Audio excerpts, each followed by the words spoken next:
February 13th, 2026. The number flashes across Western intelligence screens like a death sentence. This isn't propaganda. This isn't Ukrainian wishful thinking. These are numbers compiled by the Center for Strategic and International Studies, cross-referenced with British intelligence, verified by the CIA, and confirmed by independent investigative journalists who've been counting the bodies one name at a time. And what they reveal is nothing short of catastrophic Russian military bleeding itself to death. In the frozen fields of Ukraine, while Vladimir Putin's war machine grinds forward at a pace measured not in kilometers, but in meters per day. The cost: 70 meters of advance for every single day of combat. Think about that. In the Pokrovsk offensive, one of Russia's most successful operations, Russian forces crawled forward just under 50 kilometers over 11 months. 70 meters per day.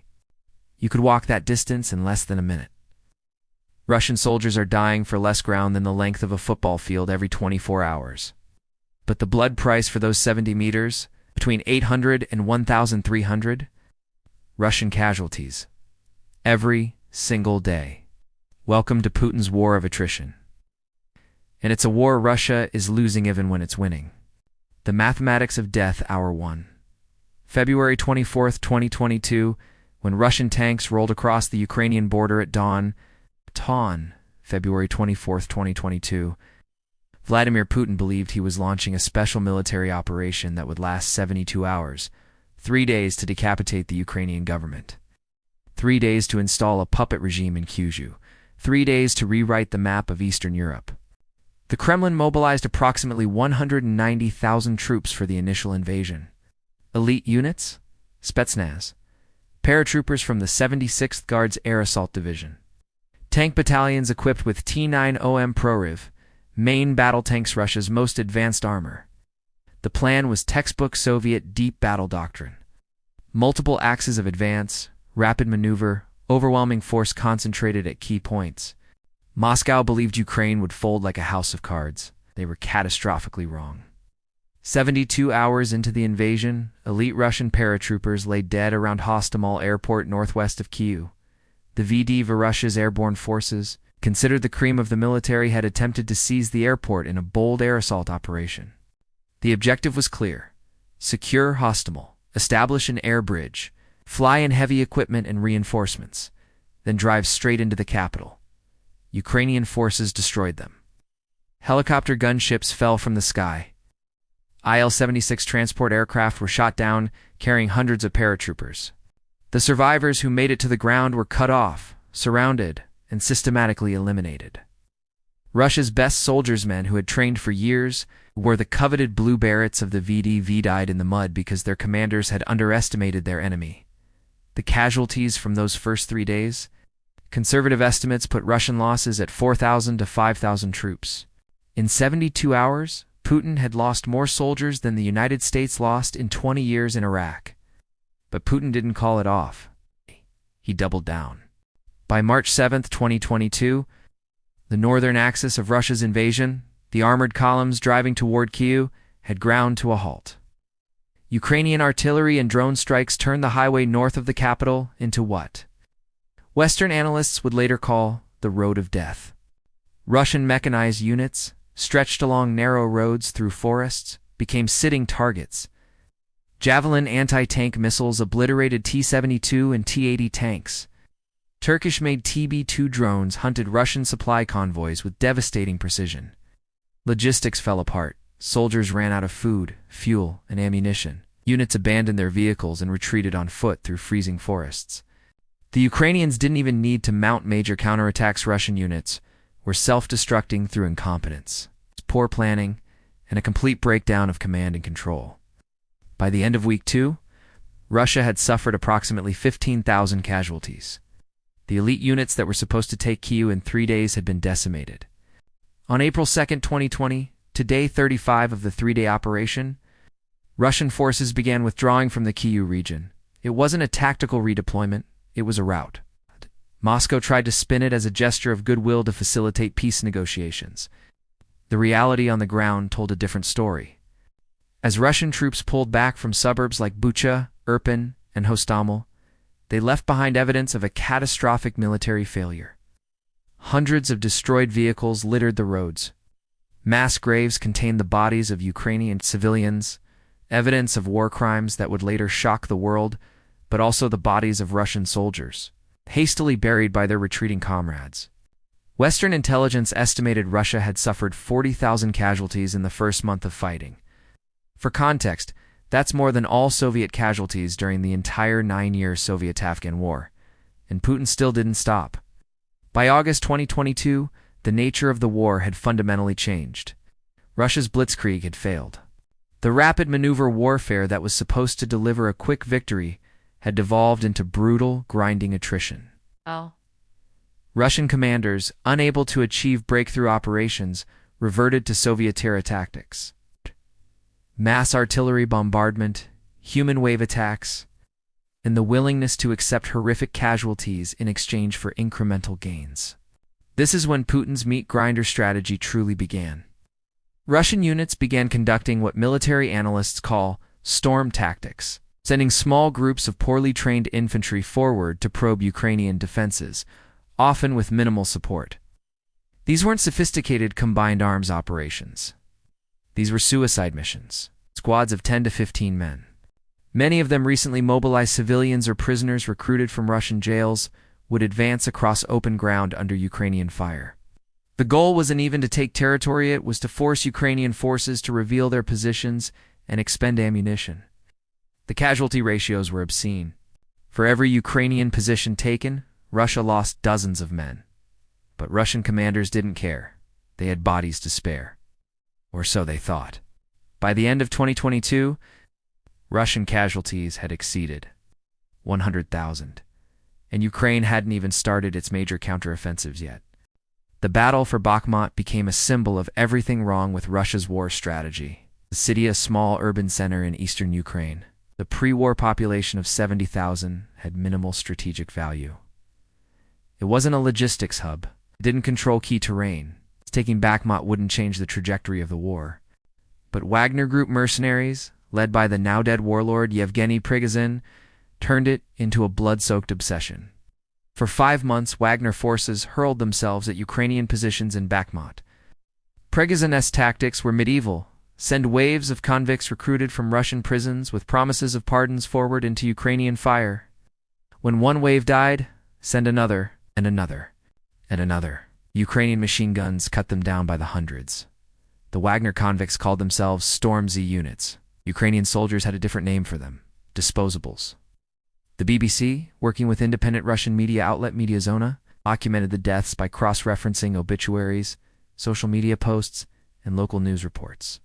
Their conservative estimate, Wagner lost 20,000 men at Bakhmut. It's 20,000 lives for a city that Russia would partially control for exactly 4 months before Ukrainian forces surrounded it. When Russia finally captured Bakhmut's ruins in May 2023, Prigozhin himself admitted the victory was Pyrrhic, a term that means winning at such devastating cost that the victory is worthless. His fighters had suffered casualty rates approaching 80%, but the broader Russian military was bleeding even worse. By September 2023, Russian commanders recognized they were running out of trained soldiers. The initial invasion force of 190,000 had been chewed apart. Replacements mobilized civilians and contract soldiers, lured by increasingly desperate signing bonuses, arrived at the front with minimal training. Some had only 2 weeks of basic instruction. They didn't know how to properly dig trenches, call for artillery support, or coordinate with adjacent units. They were cannon fodder, and Russian generals treated them as such. Intelligence reports from captured Russian documents revealed the grim arithmetic of Putin's attrition strategy. Russian planners calculated they could sustain approximately 30,000 new casualties per month dead, wounded or missing, as long as they could recruit 30,000 new soldiers to replace them. The human cost was staggering.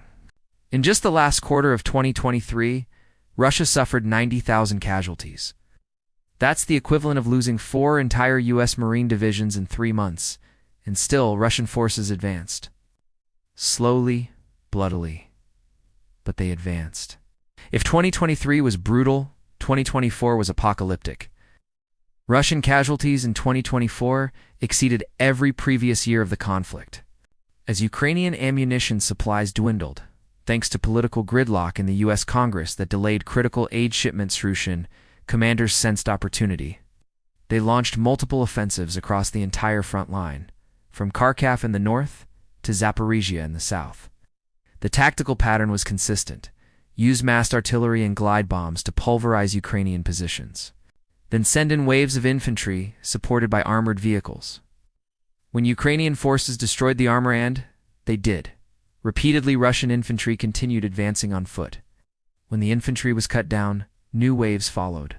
Ukrainian drone operators described the carnage as surreal. First-person view FPV drones, small quadcopters with explosive warheads strapped to them, became the primary killer on the Ukrainian side. Operators guided drones directly into Russian soldiers, armored vehicles, and supply trucks. Ukrainians estimated that by late 2024, drones were responsible for 50 to 60% of all Russian casualties. The numbers were staggering. In 2024 alone, Russia suffered over 400,000 casualties. That's more than the entire population of Tampa, Florida, in 1 year. Let that sink in. Russia lost more soldiers in 2024 than the United States lost in all of World War I, World War II, Korea, Vietnam, Iraq, and Afghanistan combined. Ow. And Russia kept attacking. On January 28, 2026, the Center for Strategic and International Studies published a report that sent shockwaves through Western defense ministries. The headline was devastating. Russia had suffered 1.2 million total casualties since the invasion began, wounded and missing.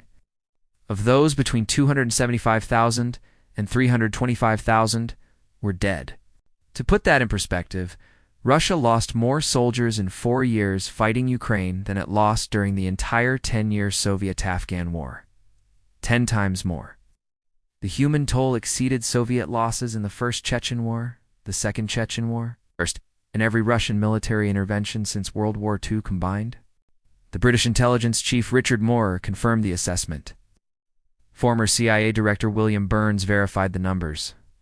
Even the Estonian Foreign Intelligence Service, one of the most conservative Western intelligence agencies, estimated Russian casualties at over 1 million. These weren't just statistics. Behind every number was a Russian soldier, a son, a husband, a father. Many were contract soldiers from impoverished regions: Buryatia, Dagestan. 2 of ethnic minorities disproportionately represented in the casualty lists because the Kremlin knew their deaths would uncause protests in Moscow or St. Petersburg. By February 2026, the Ukrainian military reported that Russia was losing an average of 852, 1,200 soldiers per day. In modern warfare, against an army roughly 1/5 its size, how is this possible? How does a military with overwhelming numerical superiority suffer such catastrophic losses? The answer lies in how Russia fights and how badly its military has failed to adapt to 21st century warfare. First, combined arms failure. In modern military doctrine, infantry, armor, artillery, and air support are supposed to work together in synchronized operations. Russian forces can't do this. Our coordination is abysmal. Tanks advance without infantry support and get destroyed by anti-tank missiles. Infantry attacks without artillery covering fire and gets mowed down. Close air support rarely materializes because Russian pilots are terrified of Ukrainian air defenses. Second, the transparent battlefield. Ukrainian forces blanket the front lines with drones, thousands of them. Commercial quadcopters with thermal cameras. Military-grade reconnaissance drones, FPV kamikaze drones. Every Russian movement is observed. Every concentration of troops is targeted. There's nowhere to hide. Russian units try to mass for attacks. Ukrainian artillery guided by real-time drone feeds obliterates them before they even reach the front line. The Russians call it the drone problem. Western analysts call it a total inability to achieve tactical surprise. Third, poor training and low morale. The soldiers Russia is sending to the front in 2026 bear little resemblance to the professional units that invaded in 2022. Many are mobilized. Civilians given weeks of training. Others are convicts offered pardons in exchange for 6 months of volunteer service. These men don't want to fight. They don't believe in Putin's war. They die in horrific numbers. Fourth, corruption. The Russian military is rotten with graft. Officers steal fuel, ammunition, and rations, selling them on the black market. Maintenance funds for vehicles disappear into private bank accounts. Soldiers report receiving body armor that's decades old and useless against modern weapons.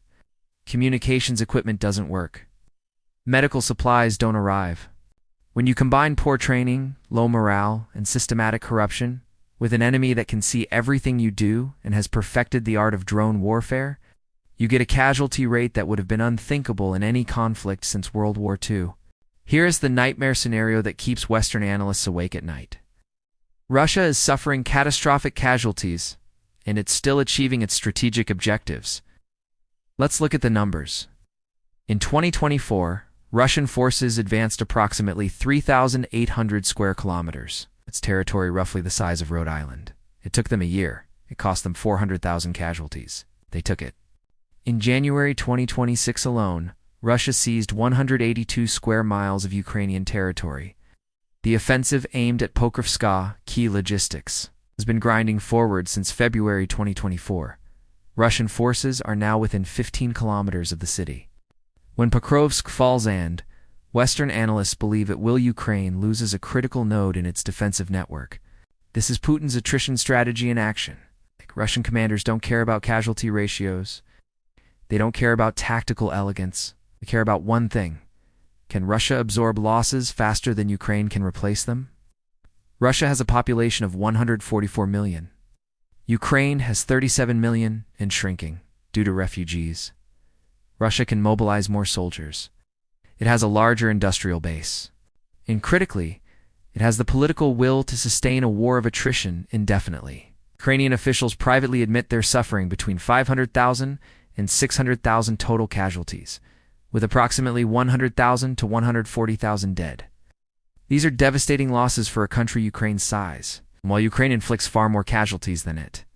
Takes current estimates suggest kill ratios of 3-to-1 or 4-to-1 in Ukraine's favor. There's a brutal mathematical reality at play. If Russia can replace its losses and Ukraine can't, Russia eventually wins the war of attrition. Even if it costs Moscow 2 million casualties, even if it takes a decade, Putin is betting everything on this strategy. But there's a problem: Putin coup and mass mobilize away. Russia's economy is collapsing under the weight of the war. On February 11th, 2026, Russia's finance ministry reported that oil and gas revenues, the lifeblood of the Russian budget, had fallen to a 5-year low. In January 2026, energy revenues plummeted 50% compared to the previous year. 50%. Why? 3 reasons. First, global oil prices are falling. Second, Western sanctions are finally biting.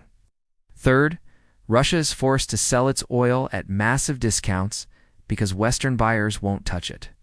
Meanwhile, defense spending is consuming the budget like a cancer. To put that in perspective, the United States, with an economy 12 times larger than Russia's, spends 3.5% of GDP on defense. Russia is bankrupting itself to sustain this war. And it gets worse. To cover the budget deficit, the Kremlin implemented draconian tax increases in January 2026. The value-added tax VAT jumped from 20 to 22%. Businesses are reeling. Consumer spending is cratering. The Russian central bank is keeping interest rates at 18 to 20% to control inflation, which makes borrowing impossibly expensive for Russian companies. Western economists predict Russian GDP growth in 2026 will be between 0.6 and 1.0%. That's not growth. It's economic stagnation masquerading as growth. IMF is even more pessimistic, forecasting possible contraction.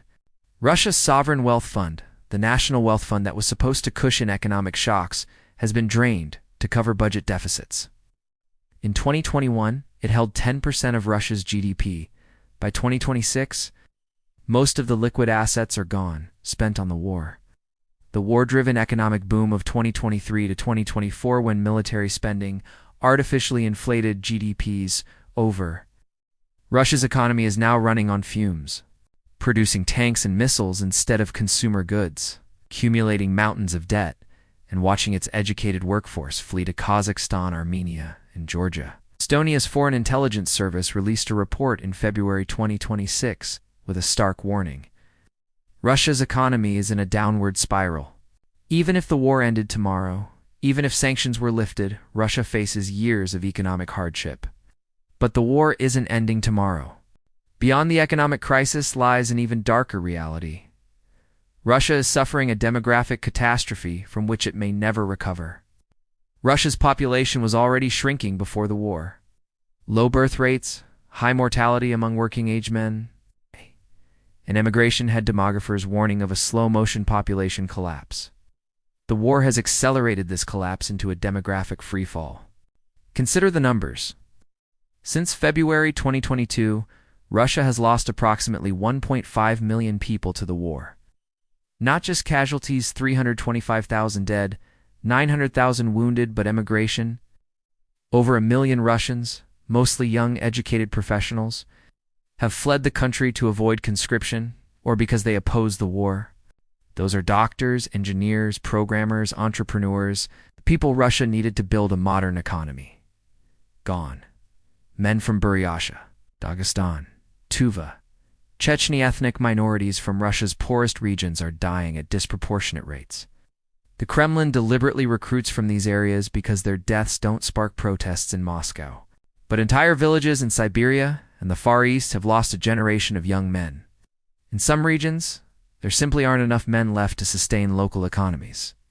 And Russia needs to send 30,000 new soldiers to the front every single month just to sustain current operations. Where are these soldiers coming from? Increasingly, they re-older men 40s and 50s, who are lured by massive signing bonuses because Russia has run out of younger recruits. This is demographically suicidal. Russia is consuming its future to wage war in the present. Week 104. February 2026, the crumbling continues. As of February 13, 2026, Russia controls approximately 20% of Ukrainian territory. That includes Crimea, annexed in 2014, and chunks of Donetsk, Luhansk, Zaporizhia, and Kherson Oblast seized since 2022. Russian forces continue to advance, slowly, at immense cost. But they advance. In the past 4 weeks alone, January 13th to February 10th, 2026, Russia gained 182 square miles. That's 8 Manhattan Islands. It cost them approximately 30,000 casualties. The Ukrainian strategy is becoming clear.